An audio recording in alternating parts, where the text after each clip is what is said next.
How would you feel when you die 100 times and live 100 times just to die again? It would be such a bummer, right? Well, guess what? That's exactly what happened to the main protagonist of this story. Struggling to survive, Hyunwoo Kang questions why someone would die in such a place where he is now. As he dies all over again, he just finds himself waking up again in the said place he calls hell. Now carrying a weapon, he runs around the destroyed city, trying to find out what's waiting for him in the end.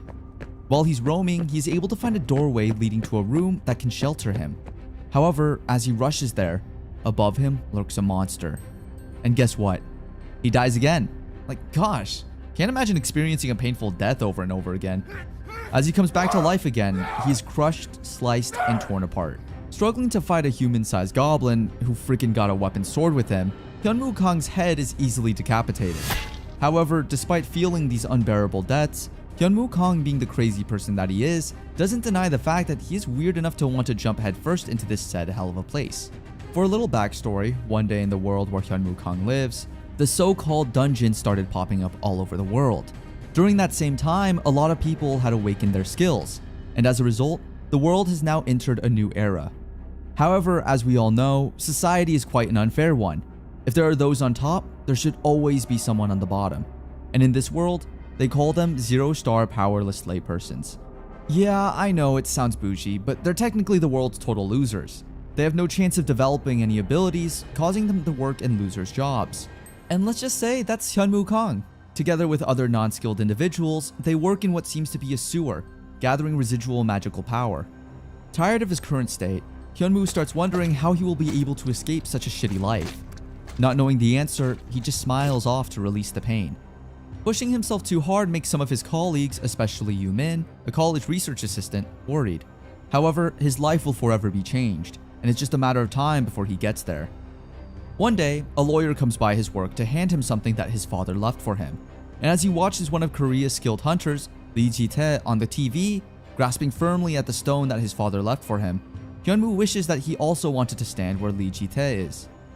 Then, let's just say his wish is somehow granted, but not in the way he wanted it to be. He is teleported to a dismantled city where goblins, robots, and monsters live.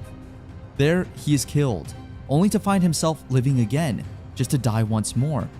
However, despite his current situation, he stays optimistic, seeing his current circumstances as a blessing. I mean, it pretty much means he never dies. He's literally like an immortal now. He's now the star of the apocalypse, the great monster of hell, and the person that will crush everyone who calls themselves strong and mighty.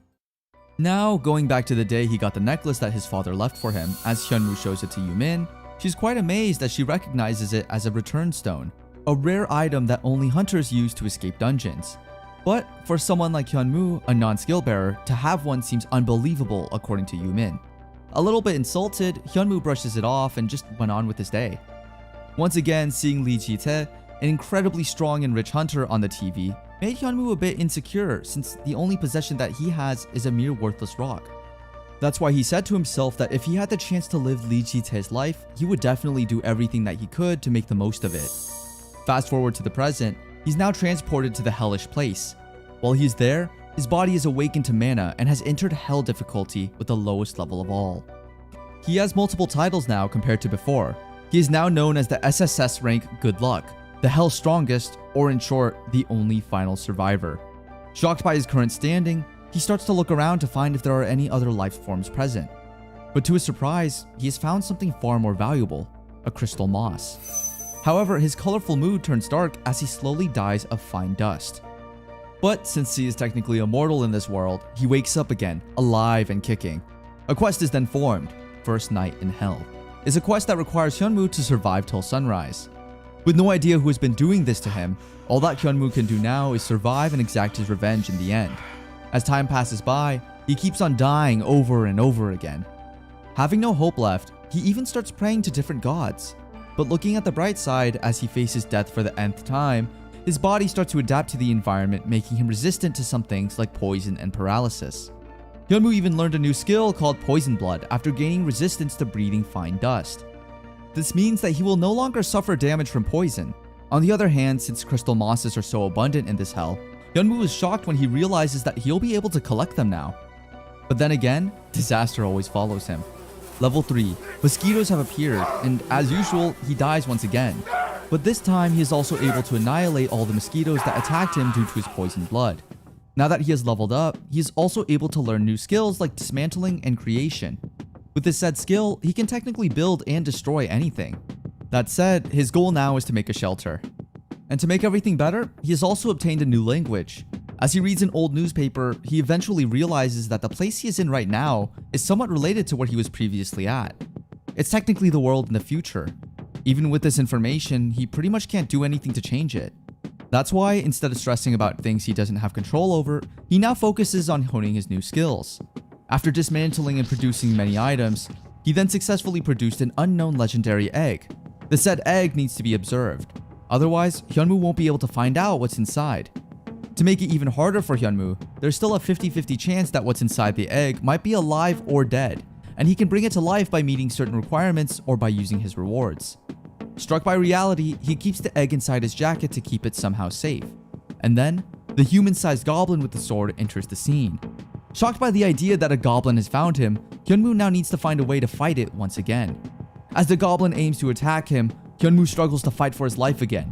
Using his inventory skills, he brings out his handy-dandy wooden weapon.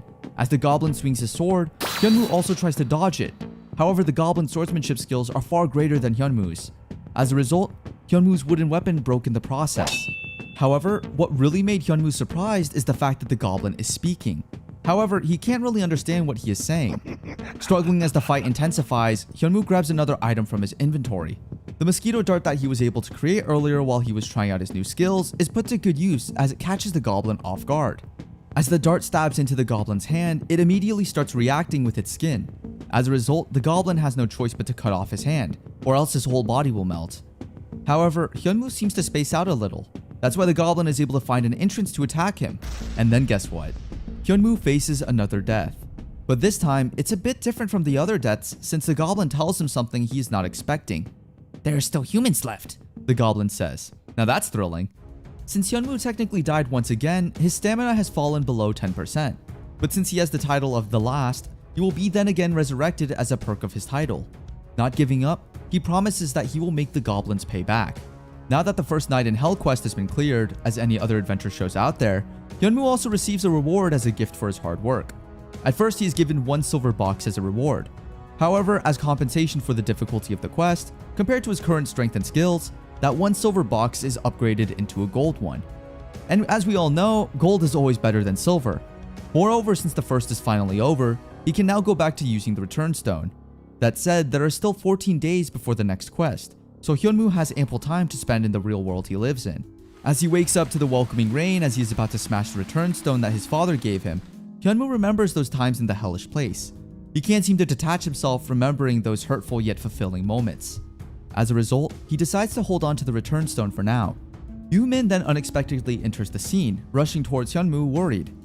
Yoo-min then informs Hyunwoo that he can't be there, since if things go wrong, he may get mana poisoning. Without any place to stay, Yoo-min takes Hyunwoo to her place. She provides him with a place to stay and a mana contamination remover. After taking a bath, Hyunwoo then asks what day it is. Then he realizes that he has just been gone for 2 days in the real world, but for him, it felt like years. Since Hyunwoo technically has no change of clothes, Yoo-min decided to buy one for him. So while Yoo-min is away, Hyunwoo decides to check on his inventory. He then checks the reward he was able to get after finishing the first quest. This time he has earned a legendary skill called Battle Helper. In the real world he lives in, only a few people, 7 of them specifically, have a special skill. That means having one makes Hyunwoo the 8th legendary skill bearer. Now that must be really awesome. As Yoo-min enters the room once again, handing Hyunwoo some clothes to change into, she starts to wonder if Hyunwoo has some special powers, since she can't seem to comprehend how Hyunwoo is able to endure mana poisoning. Hyunwoo then tells her the truth, saying that he has gained it just recently. Remembering something, Hyunwoo then shows Yoo-min the crystal mosses he was able to collect. Shocked by what she is seeing, it seems like Yoo-min's soul left her body completely.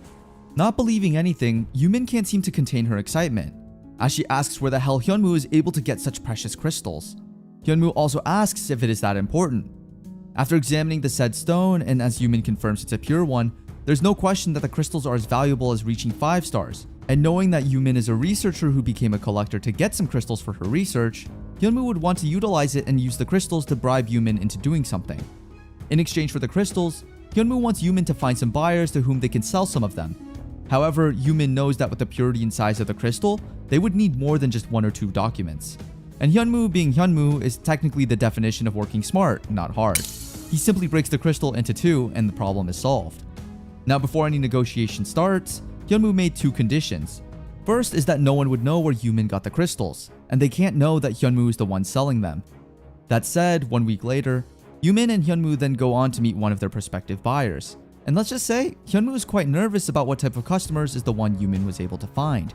Since he is quite concerned for Yumin's safety, he decides to tag along. He feels like there is something dubious with the whole transaction. That's why as they arrive at the cafe, he feels some sense of relief that he tags along with her, after seeing one suspicious guy that might be the customer. However, he's not the guy. It's actually the guy at the other table. The buyer then introduces himself as Park Hee-so. As they shake their hands, Hyunwoo can feel that Mr. Park is someone strong. As the transaction is finally over, Mr. Park then leaves, greeting Hyunwoo differently than usual, as per Yumin's statements. That said, they are technically millionaires now, with Yumin having $1 million on her account. Meanwhile, Mr. Park is seen speaking with someone in a car. They're talking about Hyunwoo, as they see him as a strong hunter who works discreetly. That said, they need to observe him a little bit more to know his true potential. And as a turn of events, the one that Mr. Kim is talking to, who wants to investigate both Yumin and Hyunwoo, is none other than the great Captain Lee Ji-tae. A few days later, Hyunwoo is back in Hell. It's 18 hours until the next quest. After coming back and forth, he now gets how his time works. The time he spent living in Hell will also pass in the real world. That said, the time left in the quest will match up to the time in the real world. And every time he comes back to the real world, he changes location, which is something that pisses him off. Hyunwoo then prepares for his next quest. It's such a blessing that he has the Battle Helper skill. Now that his Battle Helper skill has been activated, he feels a little more alive now. That said, the new quest called Beginner's Friend has begun. All that he needs to do in the said quest is to kill all the beginner scarecrows. However, the weird thing is that Hyunwoo hasn't encountered any scarecrows in his time in Hell. That's why he decided to roam around to find them. As he reaches one building in what seems to be a horror movie scene, he's able to find 5 of them. But to make things even fuzzy for Hyunwoo, the said scarecrows don't have any levels on them compared to the other monsters he was able to encounter. But to just be safe, he tries to act as carefully as possible. Using spare plywood, he tries to cover himself while observing the machines. And when he felt like the said scarecrows were not as dangerous as they seemed, he started his move into attacking them. But it turns out they're stronger than they look. As the machine's opponent recognition is now complete, Hyunwoo's facing yet another hurdle. But that's no problem since he has the Battle Helper skills. Hyunwoo seems to have a hard time fighting the scarecrows he is able to encounter in the last episode. However, they seem so stiff and easy to break, but it's quite the opposite. Even with all of Hyunwoo's might, he still struggles to defeat them. I mean, there are literally 5 of them that Hyunwoo needs to defeat. I can't really imagine the struggles our man Hyunwoo's been feeling. With every hit that he makes, the scarecrows also magically update their own system to match up with Hyunwoo's strength. As a result, it really is a big problem on Hyunwoo's end. Now, instead of easily defeating the scarecrows, Hyunwoo is in the bottom part, in the grapple of his own life once again. But on the brighter side, Hyunwoo's body also improves along the process. His body has now increased in solidity, hemorrhage resistance, and pain resistance as a result of the punches he keeps on getting from the robots. But in exchange, he also faces yet another death. Now resurrected once more, he starts to question himself if he should just run, as he realizes that he didn't get a single good hit on any of the scarecrows since earlier. But knowing Hyunwoo, did you guys really think he would give up that easily? Nuh-uh. Since the scarecrows are using martial arts, Hyunwoo also decides to use his super skills to try to combat them. Using his wooden weapon from the inventory, he smashes one of the scarecrow's arms. Only to find out that these freaking scarecrows are like invincible cyborgs that can regenerate anytime they want. As the scarecrow's arms grow back into more dangerous weapons like axes and swords, Hyunwoo now somewhat regrets his life choices. With that said, he dies once more. As he fights them each day and night, Hyunwoo somehow manages to restrain 2 of them, and thank God his Battle Helper skills are already working, and he sees that he can finish it off in a one-on-one. With flame in his eye, Hyunwoo is now so eager to defeat them than he was before. After he slowly gets where the crucial spots of the scarecrow robots are, he tries his best to focus on each of these areas. But since the robots update themselves to match Hyunwoo's strength, instead of sulking about it, Hyunwoo also cheers himself up, stating that in every death he meets, he also gets stronger and stronger, just like the robots. He died, and died again and again. But on each of his deaths, he becomes stronger and better. However, some things just don't go how you want them to. And let's just say, the robots are leading the fight at the moment. The good thing is, at the end of his 9th try, he is able to realize 3 facts. Number 1 is that combat levels end with level 4. Number 2, the scarecrows have a fixed pattern of movements. And number 3, there is no need to destroy them. With all this information, as a turn of events, Hyunwoo somehow managed to take the lead and defeat all 5 scarecrows without completely destroying them. With that said, Hyunwoo has now completed his sparring. Now that the Friend of a Beginner quest has been cleared, Hyunwoo feels so good that after all those struggles, it finally ended. But he can't seem to hide his exhaustion as he lies down on the floor. He also can't believe the fact that the quest is called the Friend of a Beginner, when it's literally almost a teacher level quest. On the other side, since the quest has been cleared, it simply means that he has now gained another reward. As he checks it out, he's quite shocked as he sees it as just a wrapping cloth. The said cloth is known to be the Celestial Cradle, which has a legendary effect. It is said that the item accelerates growth and fully restores any damage to the body. Confused about how to use it, Hyunwoo is somehow disappointed yet delighted at the same time, since after all, it is still a legendary item. He even tries to make himself smarter by wrapping it around his head. Embarrassed by himself, Hyunwoo is glad that no one is around to witness his foolishness. But as he thinks of it thoroughly, he starts to realize that even if he wanted to use the item to restore damage, he is literally in perfect condition due to his now immortal ability to come back to life. That said, he sees the cloth as something worthless for him to keep. He even thought of just selling it when he comes back to the real world. But as he opens his inventory to store the cloth in, he somehow manages to come across the legendary egg he was able to obtain while he was dismantling the mosquitoes. Now, since the cloth mentioned a growth, Hyunwoo thinks that it might also work on the egg. With excitement painted all over his face, he immediately starts testing his theory. Now, as he's about to give up, seeing that there are no results, the egg bursts open. Now that he remembers it, Hyunwoo is somehow scared since he doesn't know what type of creature is going to come out of the shell. As the egg is finally broken, a small, young-looking fairy is seen lying inside of it. Quite amazed by what he's seeing, Hyunwoo tries to pat it out. However, the only thing that welcomes him is the painful bite the fairy has. The fairy then informs Hyunwoo that she is hungry. Hyunwoo then offers her some candy to eat, but let's just say that that's not what the fairy is craving for. The fairy turns out to like drinking blood. With the use of the fairy's wand, which turns into a drinking straw, Hyunwoo gave some of his blood for her to drink. As Hyunwoo tries to connect the dots, he starts to theorize that he got the egg from dismantling mosquitoes, which means the fairy might be a mosquito fairy. So when Hyunwoo introduced himself, the fairy couldn't seem to remember who she was. However, after just a while, the fairy is able to remember it eventually. It turns out she's not a mosquito fairy, but instead a fairy that is supposed to appear at the end. But she is not the fairy you think will save the world. She is technically the fairy that will eat up all living organisms when the world ends. Hearing this made Hyunwoo's soul leave his body. Knowing this made Hyunwoo realize that the fairy has somehow survived his poisoned blood. He can't also seem to know what her skills or levels are. But since he can't do anything about it, he just names her Renyan. The fairy somewhat loved it. That said, as they're getting a bit comfortable with each other, Hyunwoo made some conditions for Renyan to follow, and it's pretty simple. If Renyan wants to come along with Hyunwoo, she must not eat him no matter what. Hyunwoo states that Renyan can eat others but never him. Wow, Hyunwoo, just wow. In exchange, he offers to give his blood whenever Renyan is hungry. Other than that, Hyunwoo also discovers that Renyan, compared to her size, is quite strong. She literally broke the robot scarecrow to pieces using her teeny tiny fist. Then, opponent recognition is complete. The scarecrow starts standing up again. It is said that they identify Hyunwoo as a superhuman, and as a result, the lock has been deactivated. Confused by everything, one of the scarecrows pointed to the pile of junk on the side of the room. One by one, Hyunwoo starts removing each piece of junk to see what's beneath. Renyan then smelled something good at the bottom of the pile. Turns out, it's a skeleton. Seeing this made Hyunwoo disgusted. After their short argument, Hyunwoo notices the letter beneath the skeleton. As he starts reading the grim start of the letter, as he reads it even more, he's slowly immersed in it. In the said letter, it is said that it's been 3 years since the level rose to Nightmare, and since then, the situation has worsened. Children that were born die, ability holders start to kill themselves one by one, and hope continues to fade away, and mankind is on the verge of going extinct. At that moment, Hyunwoo finally concluded that hell is indeed the future of the world he lived in. Still trying to figure things out, Hyunwoo seems not to be able to solve it that easily considering the letter doesn't state who wrote it. Renyan then found a return stone.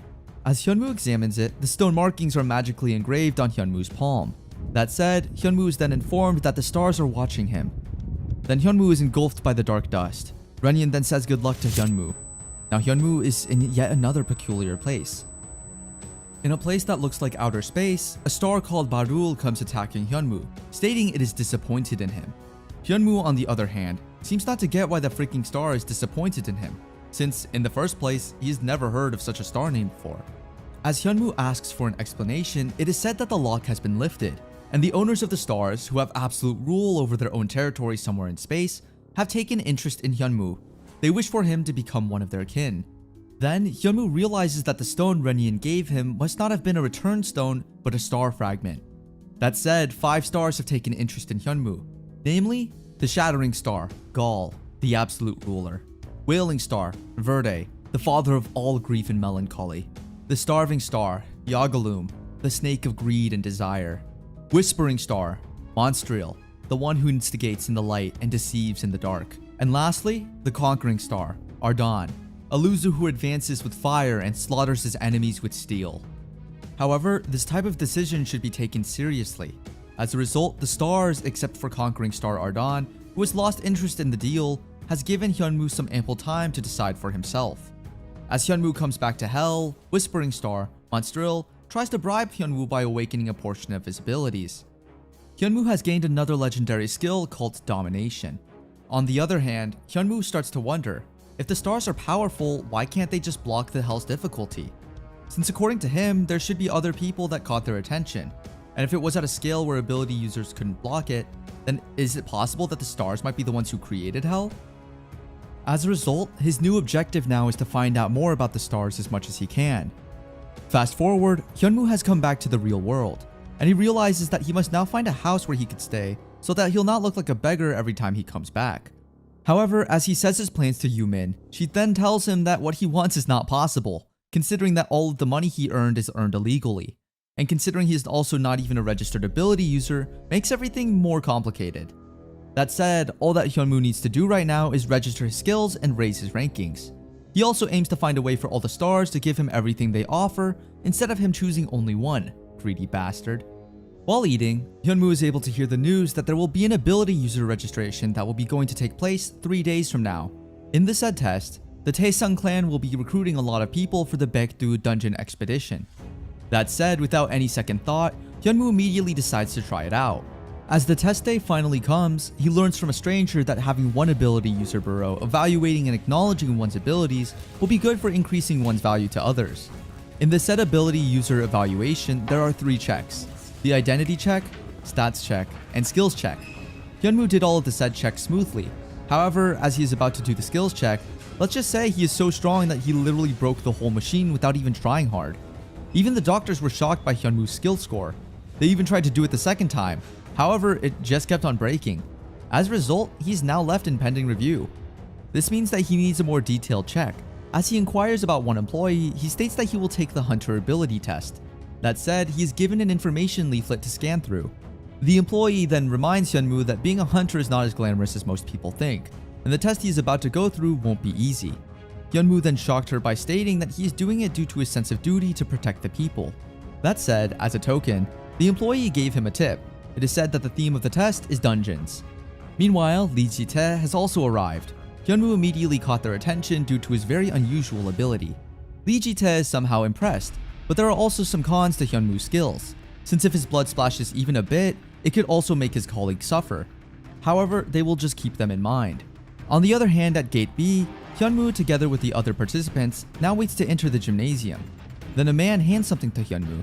Then after just a split second, they will now enter the gymnasium, and for the next 3 hours, they need to gather as many of the tiles they all received when entering.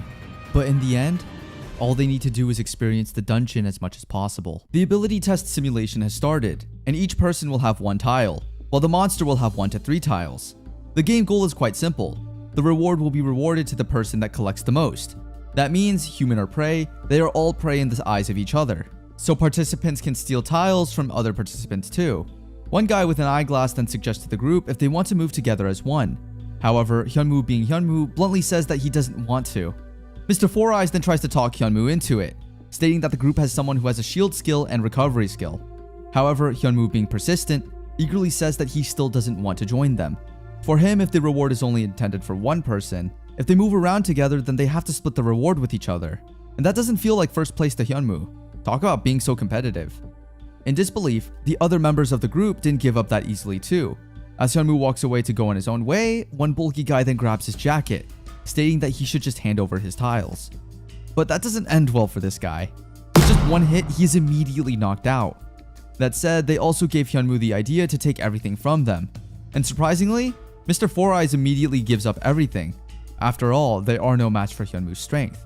Meanwhile, in the observing room, Lee Ji-tae watches each contestant carefully, but his attention is quite locked on the red butterfly. As expected, she is one of the strongest hunters out there. As a result, there is no question why she had stolen all the tiles from anyone who went on her way that easily. However, the real test will start as the android monsters called mushroom droids, due to their epidermis made from spores of mushroom monsters, start to spread around the area. It's an android that has practice use attack gloves, which means it is quite a tough one to defeat. As the team start to combat each robot with great teamwork, some players who prefer to go solo somehow struggle to get used to the android's patterns. However, Lee Ji-tae then notices how one contestant seemingly doesn't struggle at all. With all the struggle Hyunwoo has gone through during his second quest in Hell, beating these robots is just a piece of cake for him now. After literally destroying the poor robot, Hyunwoo then dismantled it, getting the tiles out. The arena announces that 34 minutes have already passed, and the top 3 participants are also revealed.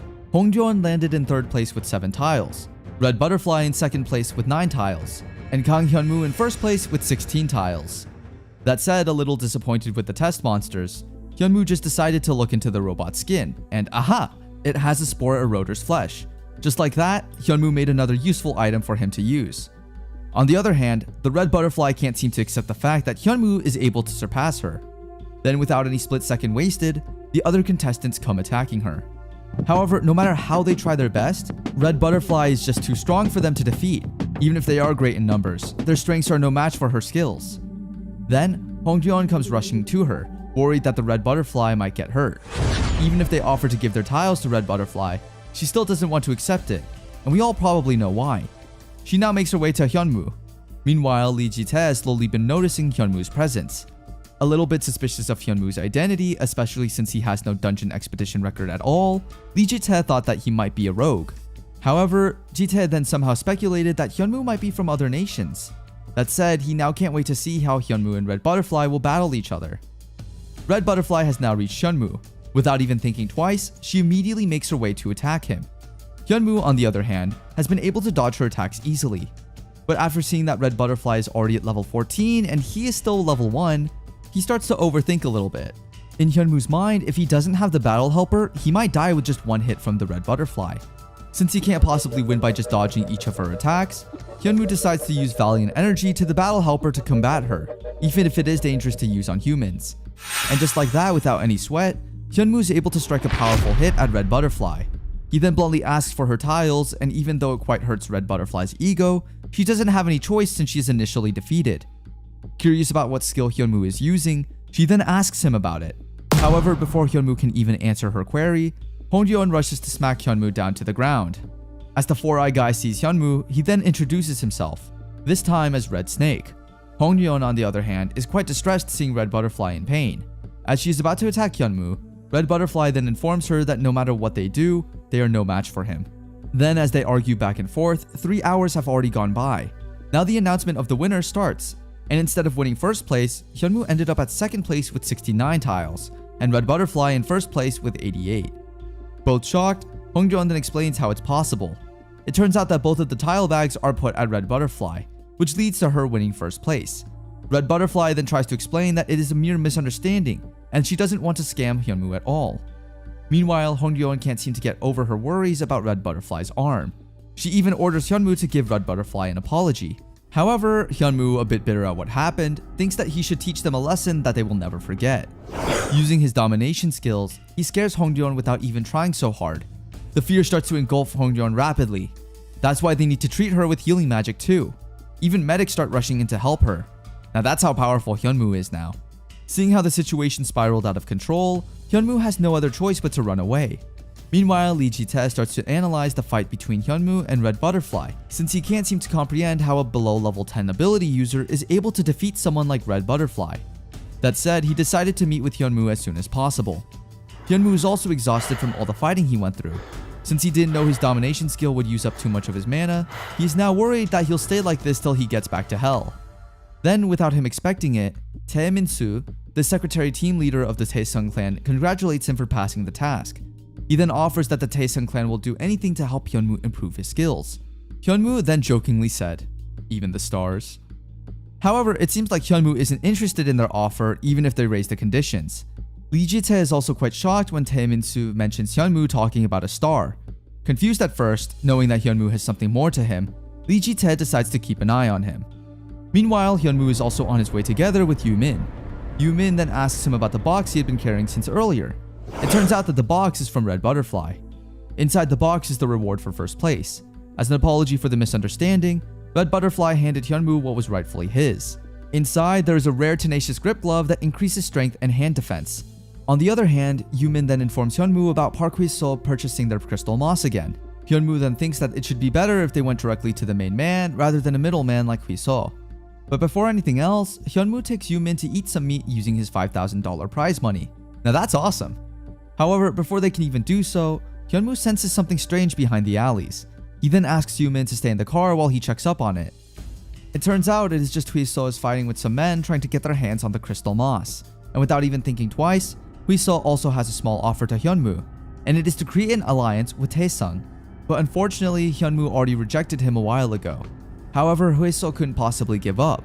That's why instead of leaving it be, he chooses to do it the rough way. He starts striking Hyunwoo with his stick continuously. Even though Hyunwoo tries to explain his side, Hwi-seo just can't listen. As a result, Hyunwoo doesn't have any choice but to fight back himself. However, Hwi-seo also doesn't want to hear out Hyunwoo no matter what. He then shows off his sword, looking so cool. As he sways his sword smoothly, all that Hyunwoo can do as of now is dodge it as much as he can if he still wants to live. Hyunwoo then uses his domination skills. However, surprisingly, Hwi-seo is just strong enough that he is able to see through the illusion spell. As a result, instead of defeating the old man, Hyunwoo ended up getting beaten. That said, as Hyunwoo's hand is bleeding continuously, Hwi-seo then asks him who can possibly be ordering him. However, it seems like Hyunwoo has something up his sleeves. Hwi-seo, letting his guard down, ended up forgetting about Hyunwoo's poisonous blood. As a result, instead of getting the last laugh of victory, Hyunwoo easily smacks Hwi-seo to the ground. I guess even a veteran like Hwi-seo can't possibly match Hyunwoo's extreme strength. It turns out that despite Hwi-seo's experience, he still doesn't have poison resistance.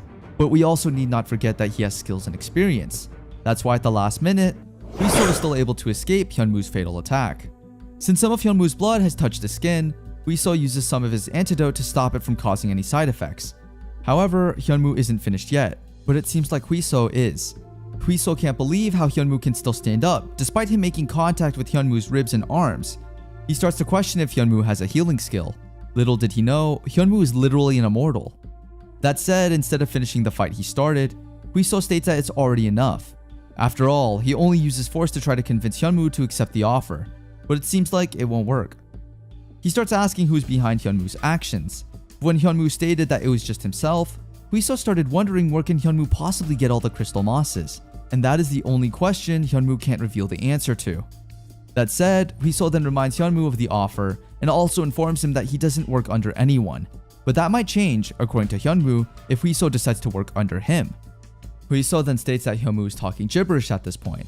However, Hyunwoo can't possibly let this opportunity pass by since he really wants to work with Hwi-seo for his connection to people and skills.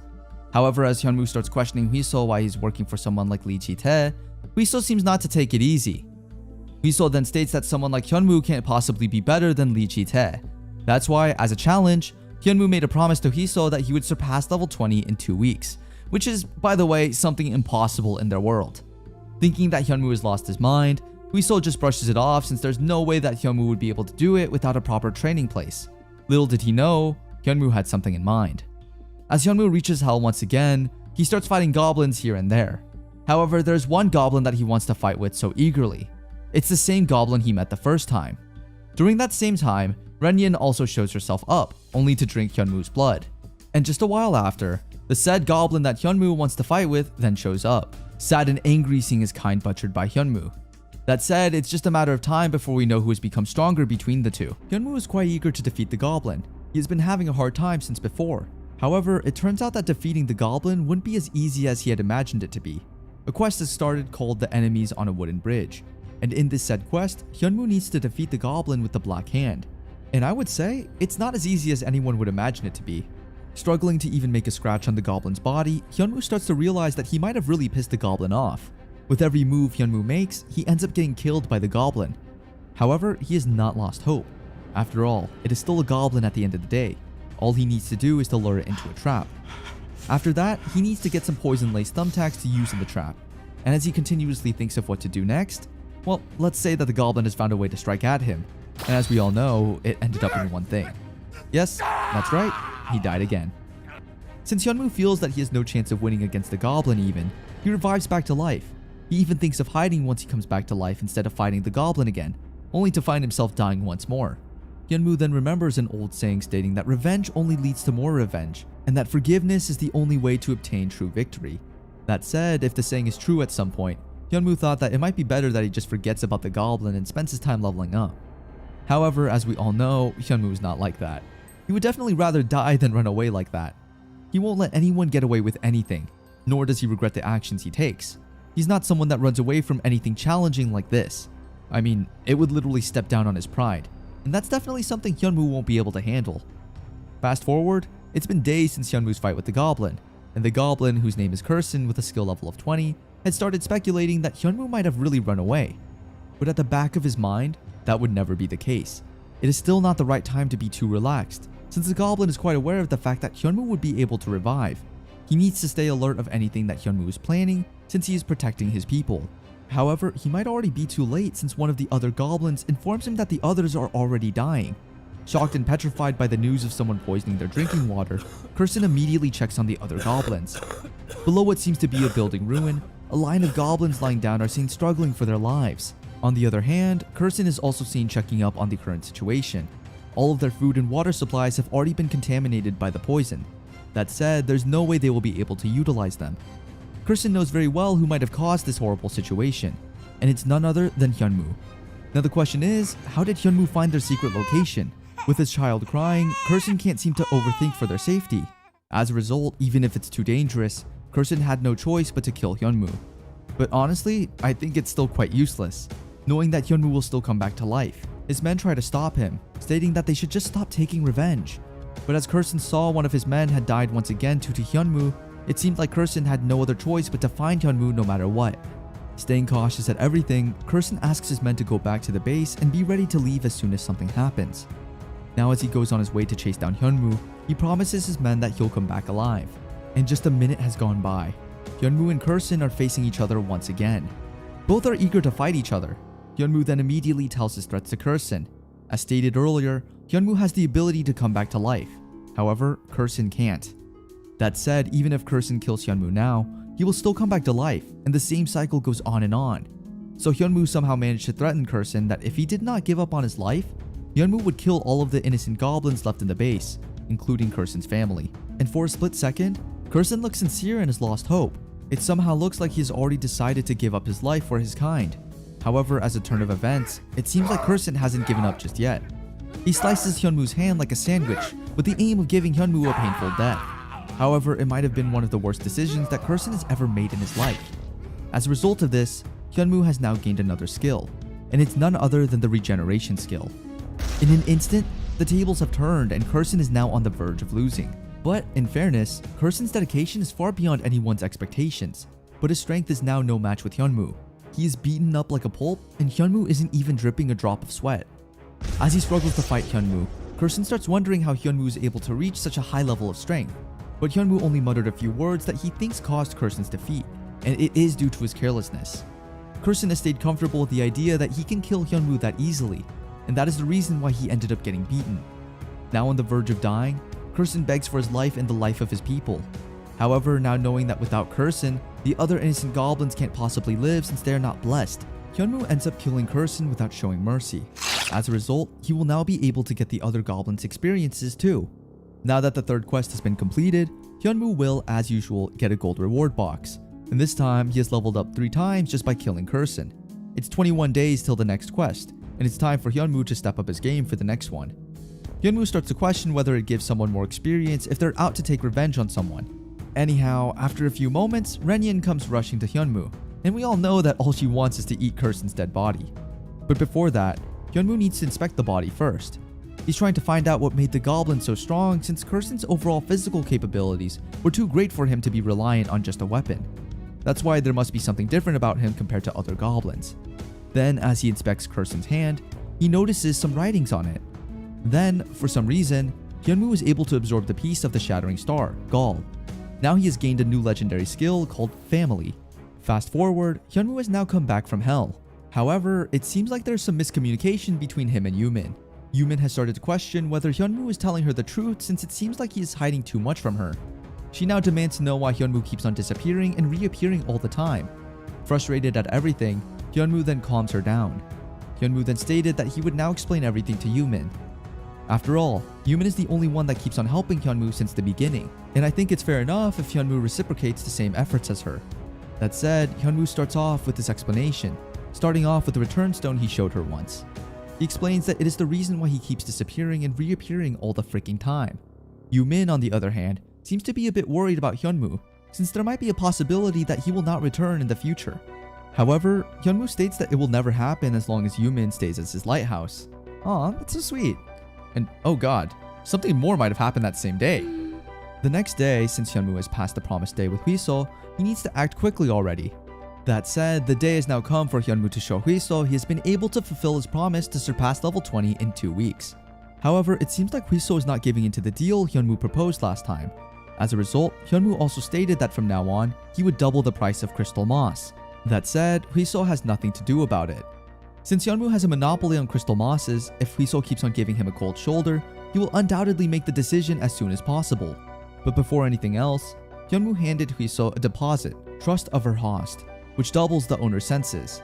Seeing such a legendary item makes Huiso's eyes sparkle. That said, with a smile on his face, Hyunwoo then explained that there was no way possible Lee Ji-tae has given him such a valuable item. Hyunwoo then bluntly says that Huiso can keep it for himself until he admits that Hyunwoo is much better than Lee Ji-tae. Talk about being so persistent. Doesn't Hyunwoo know when to give up, huh? That said, it seems like Hyunwoo has something up his sleeves. It turns out that he has the obedience of Yukelheart, which can track down the owner of the trust of her host. That said, Hyunwoo technically has control over Huiso now, since he can also lower the owner's experience earned by 50%. Huiso then asks Hyunwoo what else he wants without knowing anything, and let's just say he freaking asked for the whole car. Now as he fetches Yumin at school, they obviously magnetize people's eyes easily. But it seems like Hyunwoo doesn't have a license, and instead of being the cool guy driving, he ended up sitting in the shotgun seat. The next day, Hyunwoo is seen training with Huiso. However, no matter how hard, Huiso convinces Hyunwoo to join the clan. It seems like Hyunwoo has already decided on his choice. Now after having fun with the training, Hyunwoo asks Huiso if he has heard of stars before, and it seems like the stars are only well talked of with the high rankers. Aside from that, Huiso also asks Hyunwoo if he happens by any chance want to clear a dungeon. A little shocked by Huiso's sudden query, Hyunwoo then asks why. It seems like Huiso thinks Hyunwoo wants to reach the top rankings on his own without any clan, and the only way to do so is by clearing a dungeon on his own.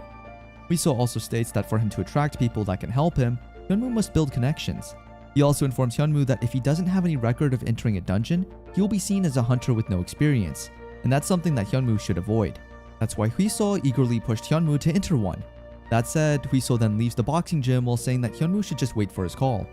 Following Huiso's advice, Hyunwoo immediately went to Chongye Mountain, where a permanent 1-star dungeon is located. The overseer named No Haol then starts the announcements. The dungeon has an overseer since there were some cases before where some participants have been fighting among themselves due to their egos. That's why No reminds them that they should not fight each other and she will not do anything. She also explains the basic dungeon knowledge. There's a mobile dungeon, which means the terrain changes from time to time. There's also a permanent dungeon, which has a permanent type of terrain, and Chongye is a type of permanent dungeon. As each hunter introduces themselves, Park So-moon, the blonde guy, can't seem to agree with Hyunwoo for saying that he can survive the dungeon with just a stick weapon. However, No surprisingly knocks So-moon down, reminding him that showing off one's weapons outside the dungeon is prohibited. Now that they are making their way inside the dungeon, Hyunwoo is quite excited to test out No's strengths. However, behind his shadow, a goblin lurks. Now that they have entered the dungeon, the group has started with the arguments, but it's mostly between Hyunwoo and So-moon. However, as they start realizing that they should focus on clearing the dungeon first, they stop their arguments and fight with all their might. As they were having quite a smooth sailing fighting the goblins, a scene of massacred goblins which is tortured is then seen. No immediately stays alert since this is something that is not common in a 1-star dungeon like this one. That's why she orders the newbie hunters to stay close to her. The group realizes that Hyunwoo is nowhere to be seen. As No shouts his soul out to call Hyunwoo's name, behind the darkness of the forest lurks Kursin, who is now planning something. But didn't Kursin die? This is getting interesting. Going back, While the others are busy killing goblins from all over the place, Hyunwoo is seen quite in dismay that the goblins in the said dungeon are no match to the goblins he is able to encounter in hell. That said, a little bored with everything that's been happening, Hyunwoo decides to go on first. However, as a turn of events, something unpredictable is revealed. It turns out that using the skill family that Hyunwoo is able to learn after defeating Kursin, Hyunwoo is able to bring Kursin back to life. However, Hyunwoo didn't just revive Kursin back to life without any greater reason. He has a job for Kursin to do. Since they are technically outside hell, Kursin needs to do everything that Hyunwoo says, or else his family in hell will be annihilated in a flash. And that said, for his first job, Hyunwoo orders him to kill all the goblins in the said dungeon. Although at first, Kursin is a bit hesitant to do so since, after all, they are still his kind. But for some reason, something inside him has ignited his rage. Even Hyunwoo is able to feel that said feeling. As Kursin sees the goblins in the said dungeon as weak and something that he can't call his kind, he unmercifully kills them all one by one. Even Hyunwoo is a bit disgusted by the fact that this is happening due to Kursin's anger and disgrace toward the poor goblins. And honestly, it's a bit saddening seeing these cute looking goblins getting butchered by Kursin. That said, Hyunwoo now has a lot of time to do what he is planning. Meanwhile, going back to the other hunters, No keeps on calling Hyunwoo's name non-stop, and the thought that Hyunwoo might be dead already struck her. However, before they altogether give up on the search, Hyunwoo appears out of the bushes.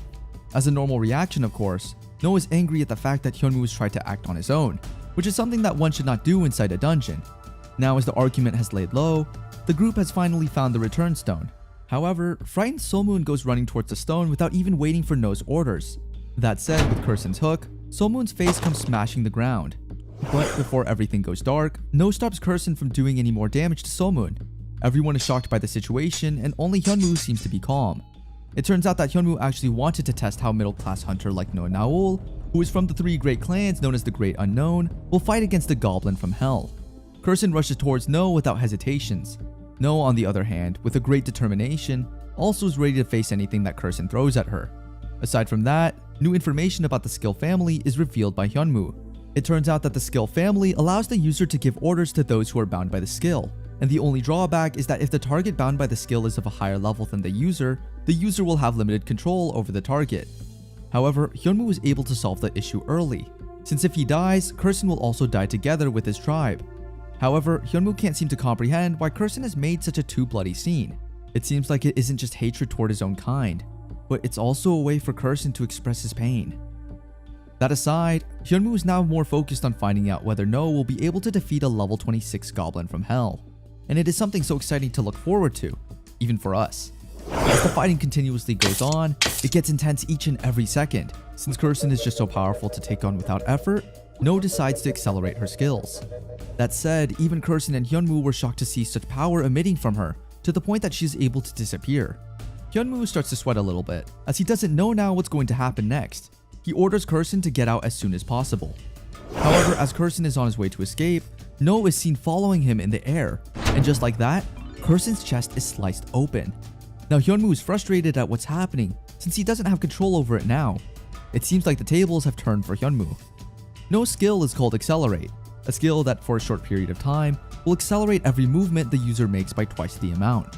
Now as No tries to put an end to the fight, however, Kursin is a lucky goblin since, using his smoke bombs, he's able to turn the situation in his favor. Using Somoon as a hostage, Kursin tries to negotiate with No. After realizing that Kursin is talking, No starts to think about what she should do at that moment, since this is the first time that she's able to encounter an intelligent goblin like Kursin. Without any more choices, she even opted to sacrifice Somoon. However, Hyunwoo can't possibly allow that, so before anything goes out of control, Hyunwoo decides to enter the scene. Hyunwoo is a bit disappointed at No's skills. Considering she is a leveled up hunter, she still struggles with defeating Kursin. And as Hyunwoo thinks of it, if No is able to fight Kursin while he's still alive in hell, she would probably be a cold body by now.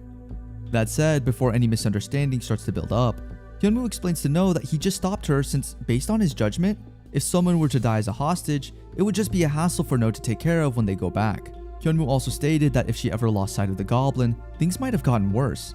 Hyunwoo even tried to guilt trip No into thinking that sacrificing Somoon is so cruel, no matter what angle you look at it.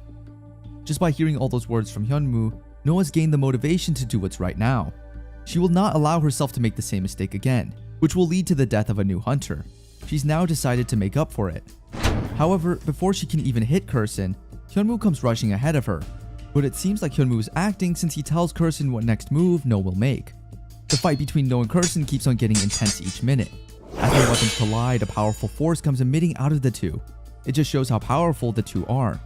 However, as No stumbles, Kursin now has found an opening to kill her finally. But before that even happens, Hyunwoo orders him to stop and get lost. And obviously, this made No really frustrated. Meanwhile, for Hyunwoo, his first dungeon exploration, along with an unbelievable accident that no one would believe is true, has come to an end. And he hopes that it's good enough. However, I think that's not the case with No. It seems like she's really dedicated to finding Kursin, no matter what. She even assigned Hyunwoo to look out for the others while she chased out the goblin. But it seems like she failed in the end. She even asks the headquarters whether the dungeon has hidden conditions. But since it was all Hyunwoo, technically, there were no changes at all. As a result, No can't seem to believe that everything they experienced wasn't experienced by other hunters who entered the dungeon at the same hours as they were. That's why even if people want to help her, it seems like no one will believe or support her stories. To breathe some fresh air to lessen the stress in her mind, No just looked at the bright side that no one got hurt. And then, Hyunwoo appeared out of nowhere. They had a brief conversation about what happened to Kursin, etc. It turns out that No is able to track down Kursin, but the only thing she's able to see is a dismantled goblin body. That's why, as a piece of evidence, she decided to keep Kursin's iconic red hat. But it seems like she needs more time to look into it. No also said her greatest thanks to Hyunwoo for doing a great job during the expedition. She thanked him for stopping her from making a fatal decision that would probably cost someone's life. A little speechless, Hyunwoo then goes on to bluntly asks her if he would be able to enter a 2-star dungeon with his skills. But before answering his question, No asks him a series of questions herself. Knowing that Hyunwoo is not a mere newbie hunter, No thought that Hyunwoo might have decided to enter an expedition in hopes of joining a clan. And since No can vouch for Hyunwoo's skills, she knows that Hyunwoo will be a great asset to the clan. That said, she tries to invite him to enter the great unknown. However, as we all know, that's not how Hyunwoo does things. Not accepting the invitation, Hyunwoo leaves by stating that he is looking forward to a positive report from No. In what seems like a research facility, a group of men start rushing to a blonde woman only to tell her about Hyunwoo. It seems like the time had already come when officials took note of Hyunwoo's existence. Due to the extreme strength Hyunwoo has, and considering he has a rare poison blood skill, he's not just a level 1 or 2 rank type hunter, he's a freaking level 7. And for those who don't know, level 7 to 8 is an S rank level in this world. As a result, a lot of organizations have already had their eye on Hyunwoo, but the blonde woman stated that the organization should keep its eye on Hyunwoo first, keeping everything confidential as possible.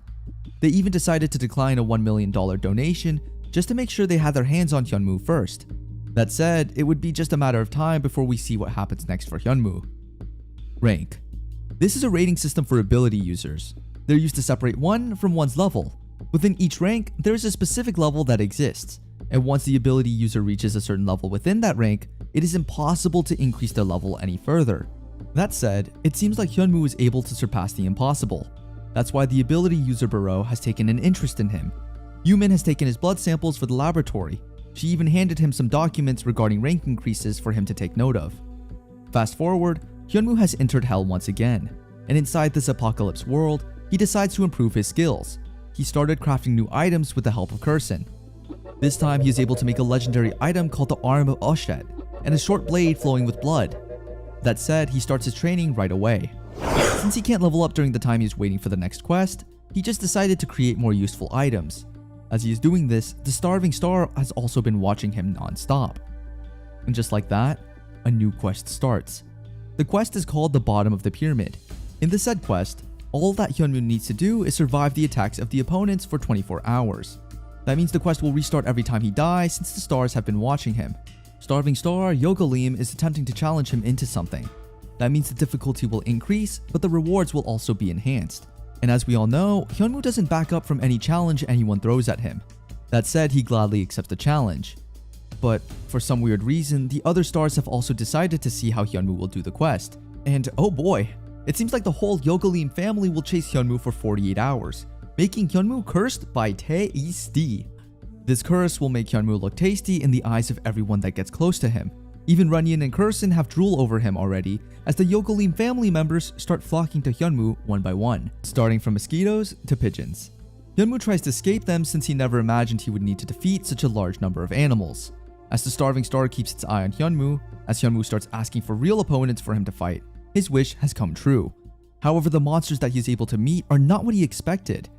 That said, in just a split second, he is killed immediately. The starving star, Yogalum, is continuously observing Hyunmoo, and as he does this, the chase continues as well.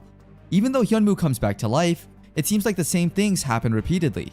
That's why the only way for him to escape such suffering is to run away as fast as possible. He begs the starving star not to look at him, and that's something that's never going to happen. With 47 hours remaining of survival time, Hyunmoo continues to struggle.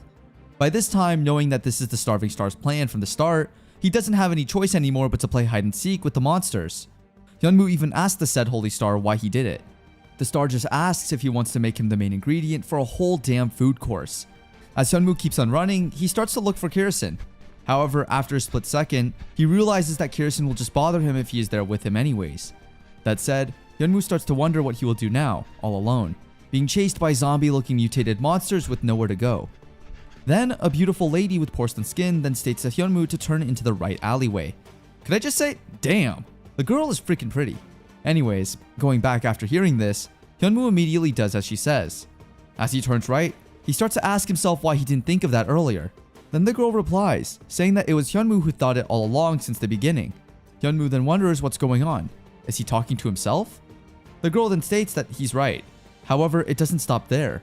She then continues by saying if Hyunmoo understands, he should turn to the right at the next alleyway. It seems like the mysterious girl is just trying to help. Hyunmoo, on the other hand, doesn't see it that way. He starts to question himself if he has finally gone crazy after dying so many times. As he keeps on hearing the second voice, his anxiety starts to kick in. However, instead of stressing out so much, he didn't have any choices anyways. It's not like it's his first time dying. He just let himself think that a ghost started possessing him. However, the girl then utters that she's not a ghost. As the chase starts to lay low, Hyunmoo thinks that he'd finally survive. However, it seems like the challenge has not ended. A gigantic spider then crawls out of the building ruins. To make it even worse, the damn spider is freaking level 87. Like, gosh. Good luck with that, Hyunmoo. The girl keeps on talking inside Hyunmoo's head. As a result, he starts to ask who the hell is really talking. The voice then utters the words that state a place where the stars have been silenced and can't live unless they are tied down to the rules of this world. She's the only one that can whisper to one, and it's none other than that whispering star, Monstril. That said, Monstril then tells Hyunmoo not to say anything out loud so that Yogalum won't figure things out and get angry. Hyunmoo then asks if she's the only one who can read his mind. Then Monstril explains that it's not the case. She can only do so when Hyunmoo thinks that he wants to talk to her. That said, Hyunmoo immediately bluntly asks what the star goddess really wants. And surprisingly, it's quite simple. She just wants Hyunmoo to end the pointless test before Yogalum grows his rank, and feeding Hyunmoo to his family members helps in doing so. That said, Monstril wants Hyunmoo to join her family. Since everything is at a stalemate, they need a new player after everyone is trying to come up with a plan in order to solve things. However, this just confused Hyunmoo even more. Monstril then promises to tell everything if he were to become part of her family. And boy, it seems like the star wants to make Hyunmoo her lover. She states that as long as Hyunmoo loves her, obeys her, and worships her, she will give everything to him. But Hyunmoo is just too loyal and in love with Yumin that even with the assurance that he'll get great power and control over anything, he decides to decline such an opportunity, all for the name of love. After saying these words, Hyunmoo starts to wonder if he pissed off Monstril in any way possible. However, it seems like she is calmer than anticipated. But we can't deny the fact that she is disappointed that a hero such as Hyunmoo only wants one woman. She further states that she thinks that Hyunmoo would come to his senses after she puts him inside Yogalum's mouth a few times. That's why she would now at least provide him with a way to overcome it, since he rejected the easiest way out. Several red spiders then come crawling to Hyunmoo's body. As he is struggling, the statement that Monstril even confuses him more. Monstril states that she will now complete Hyunmoo's toy. Runyan and Kirsten then start looking for their master. After finding him, he is basically unconscious. That's why Runyan decides to punch the hell out of him to wake him up. As Hyunmoo gets teary-eyed from the pain, Kirsten immediately tells him that they need to start moving already. When they were on their way out, Hyunmoo is able to come across an orc corpse covered in spider webs. Kirsten then tells Hyunmoo that there is an item in the orc's left hand. It's a 6-finger Oshet's gauntlet. Then Hyunmoo immediately remembers what Monstril said earlier that she'd complete his toy. Maybe this is what she is talking about. That said, with the use of the Admiral Lens monocle that he is able to acquire from the skeleton in the storage room, he examines the new item carefully. As he reads that the item is a real item, he starts to wonder what it is since it is the first time he has seen an item like this ever. It even gave him the idea that the items he was able to acquire before might be fakes, making this one a higher grade than legendary. That said, with a wide smirk on his face, he's now confident that with an item like this, he would finally end the quest after so many times. Excited to test his new toy, he immediately starts his victory plan by luring the monsters into him. With the use of some mosquitoes, he used them as a form of syringe to inject his blood into some of the monsters. That way, instead of heading on one-on-one combat, the monsters will fight against themselves, considering they are attracted to Hyunwoo's blood and taste. And let's just say, it worked perfectly. Hearing them eating each other is like music to Hyunwoo's ears. He then reveals that before he received the quest, he was experimenting with his kin skill when he found out something new. Although there are limits to how many things he can have under his control, but when it comes to small beings like mosquitoes, he found out that he was able to have more of them under his control compared to larger beings like the monsters. On top of that, mosquitoes that died from his poison blood that were infected by your kin skill came back alive with a slight assistance to poison. That said, he is able to use these new findings to take care of the high-level monsters and finish the quest, hopefully. Hyunwoo then thanks Kursin for finding such a perfect place to exact his plans. However, it seems like with the mosquitoes getting so much blood from him makes Hyunwoo a bit lightheaded. That said, he almost fainted. Thankfully, Kursin is there to assist him. When they were already on their way out, Hyunwoo started to sense something weird. The webs in which he controls the mosquitoes are cut. At that moment, he starts to wonder if the monsters are smarter than he thinks. As he waits for the monsters to come out of the dark, he is shocked to see them in human military uniforms. However, as their faces are revealed, he realizes that he is now up against zombies. Without any split second wasted, the zombie general immediately commands his men to catch Hyunwoo in an instant. That said, Hyunwoo needs to defeat them hand in hand. After all, Hyunwoo already knew that it would be too easy if it were just the ghast. With the use of the spider webs, Hyunwoo turns into a Spider-Man, aiming his blades and items using it. That said, with the use of the short blade flowing with blood, he injects some of his blood into one of the zombies, doing the same effect it did to the high-level monsters earlier. However, it seems like the zombie general is just way too smart. I mean, he's literally a general. That's why he slaps the reality to his men that the man that they're trying to capture is already away. That said, Hyunwoo is yet again being chased. It must be really exhausting, huh? Hyunwoo needs to keep himself alive till the end of 48 hours. Even though they are at the same level, the zombies have some edge considering they have some military training. That said, Hyunwoo wonders if he can reason with them. After all, in Hyunwoo's mind, they were once human. However, at the same time, at the back of Hyunwoo's mind, that probably won't work because they used to be humans. They've already seen what delicacies Yogalim can offer and are under his control. As the zombies have already reached the surface with the use of their firearms, they start firing at Hyunwoo. Since they were able to hit Hyunwoo's leg, the commander states that they shouldn't shoot anymore since it's a waste of bullets. They're still humans anyway, cheapskates.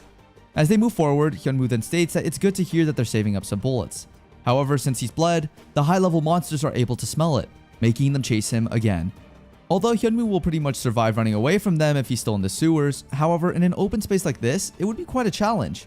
With 46 minutes left till the quest completion, Hyunwoo needs to form a plan immediately that can ensure his victory.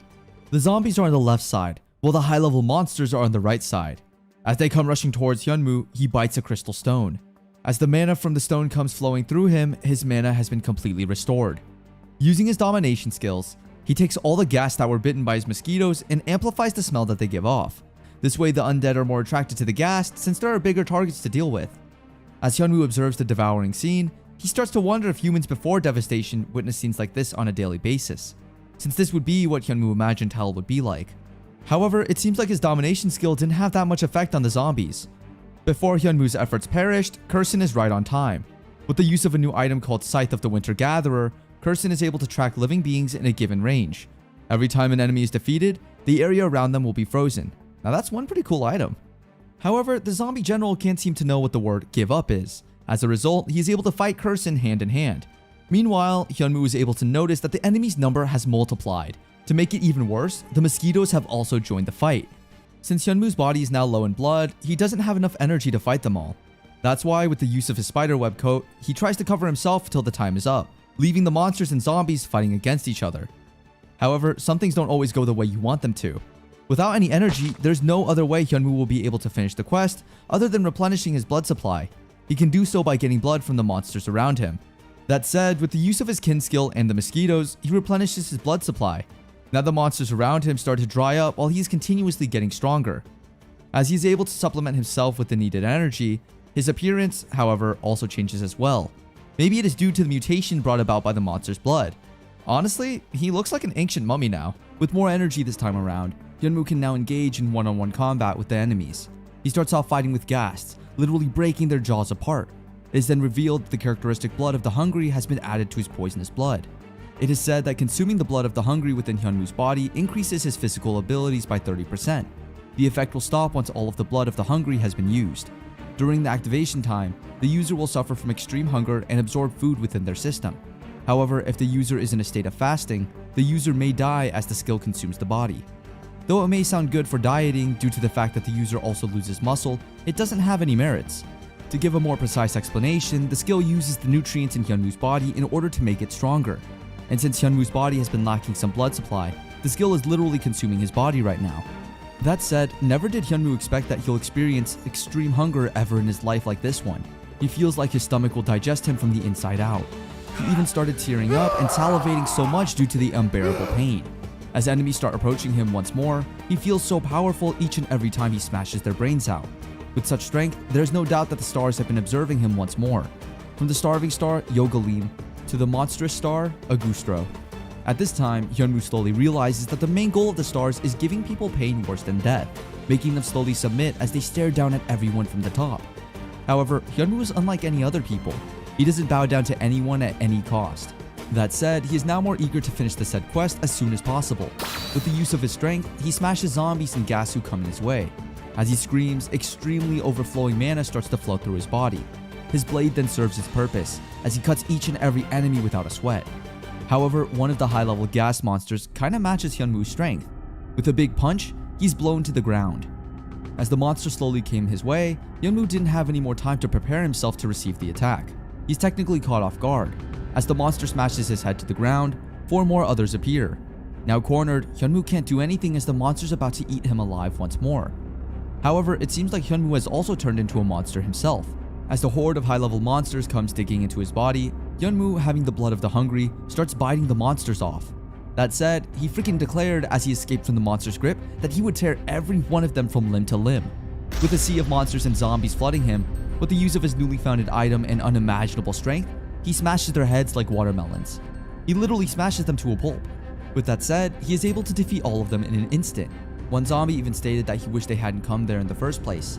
Although they decided to bring the entire squadron along since it's been a while since they've gotten an invitation, they still managed to lose to Hyunwoo, who in fact doesn't have an army behind to support him. That said, the zombie decides to run away before he meets the same fate as his comrades. However, before he can even do so, Hyunwoo has already taken notice of him.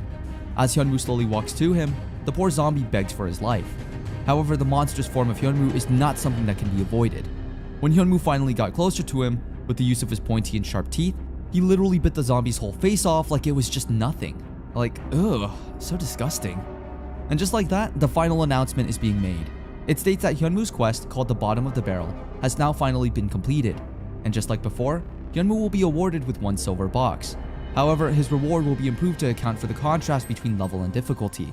His 1 silver box will be converted into 1 gold box. Now that he has cleared the trial, his 1 gold box will be converted into 1 present box from Yogalim. In addition to that, the curse has also been deactivated, and Hyunwoo has also absorbed the shard. With all that running and fighting, Hyunwoo getting exhausted and super hungry is just natural.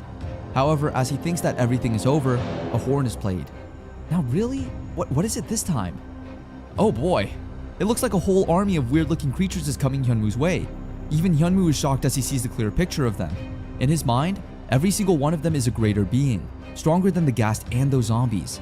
But the only thing that Hyunwoo wonders is, why are they protecting that carriage, and what's in there? His query will easily be answered as the man inside the carriage comes out and goes closer to Hyunwoo. He first stated that Hyunwoo seemed to have enjoyed a meal without being fully prepared. The said man is none other than Kawaro of Satiety and Sloth, with a current level of 118. Seeing the man's current level made Hyunwoo shiver a little, but Hyunwoo keeps telling himself that Kawaro is just testing him. Kawaro, on the other hand, wonders how did someone like Hyunwoo survive at such a low level. At that point, he now realizes why the starving star is interested in Hyunwoo. However, Kawaro also wonders why Hyunwoo is still alive, considering it's already a known fact that humans have become extinct. Kawaro then asks if there are any survivors other than Hyunwoo. Meanwhile, Hyunwoo can't stop sweating from nervousness. After a few more teasings, Kawaro finally says goodbye, but before he fully leaves, he states something that might be useful to Hyunwoo on his future quest. It is said that mankind was snuffed out like a candle after John and Maria Keller. That's why Kawaro is quite amazed to see fresh humans like Hyunwoo still roaming around. With that said, Kawaro can't seem to have a precious child like Hyunwoo be cold and out in the open. Kaoru then picks one of the corpse's tissues and uses it to regenerate Hyunwoo's leg. Kaoru even invites Hyunwoo to join their glorious occasion. However, Hyunwoo feels like Kaoru just wants to make him become part of Yogalim's family and become a mere delicacy. This made Kaoru laugh out loud. Kaoru then asks Hyunwoo if he knows what the simplest and most basic craving is. Well, it's none other than hunger. It's said that the hunger of Yogalim is endless. Influence, discipline, sexual desire, capital, and power. He devours them all and uses them whenever and however he wants. Kaoru then explains that he used to be human, and during that time, he wasn't able to get anything he wanted due to his morality and discipline. However, all that power and everything he wished for should have been his. All of those things are supposed to be the fruits of his efforts. That's why the anger he is feeling now is unbearable. That's why, thinking that Hyunwoo also is filled with greed and anger, Kaoru wants to make him join the Yogalim family. He starts saying some factual statements about human society and how corrupt and unfair it is. He tried to convince Hyunwoo that joining the Yogalim family is a good decision. He states that the majority of people are unscrupulous, and a select few are downright avaricious. He asks Hyunwoo if he doesn't want to know what he's truly capable of obtaining. That's why he invites him to become a being that will swallow the whole world, just like a snake that looks down upon everything. Meanwhile, in the real world, Yumin wakes up as the thought of Hyunwoo comes to her mind. Back in hell, Hyunwoo is seen smirking below the blood-colored moon. He made Kaoru think that he is about to fall for his trap. As Hyunwoo states that he has no other choice, while his hands start generating, as he reaches for Kaoru's hand, he immediately bites into it as if there's no tomorrow. That said, Hyunwoo is seen flying as Kaoru's blow touches him. Kaoru just laughs at the situation. Hyunwoo, on the other hand, bluntly says to Kaoru that he can't seem to understand why Kaoru tastes worse than the zombies. With a fierce look on his face, Hyunwoo tries to provoke Kaoru by saying that this must be how traitors taste. And oh god, Hyunwoo's statement really did enrage the hell out of Kaoru. "How dare you call me a traitor," Kaoru says. As his anger builds up, in a flash, he immediately gets to where Hyunwoo is. At that point, Kaoru then states that he sees no point in talking to Hyunwoo. That's why he will just kill him instead. However, Hyunwoo definitely would not allow such a thing to happen. With a wide smirk on his face, he declares that he can't possibly die, since there needs to be a variable in the game they play. After remembering the Whispering Star, Monstril said that the stars have been searching for a solution. What she meant was actually a player, and that's none other than Hyunwoo. Although he could try to establish himself somewhere else, he won't let this chance slip from his fingers due to his fear. As fearless as he can get, Hyunwoo even orders Kaoru to kill him right at once. I mean, as if it's Hyunwoo's first time dying. As Kaoru wraps his hands around Hyunwoo's neck, he asks Hyunwoo which way he prefers to die. Should he break it, crush it, or smash it? At this point, Kaoru is already annoyed at how Hyunwoo talks so much. That's why, as weird as it may seem, he respectfully asks Hyunwoo to scream for him. As he holds a tight grip on Hyunwoo's hand, Kaoru just can't believe that Hyunwoo thought he and the others sided with the monsters to exterminate all humans. This makes Kaoru so angry, and all that is on his mind right now is to kill Hyunwoo no matter what. However, as the monster star Agustro watches, Kaoru is caught off guard. That said, Hyunwoo is able to escape his tight grip.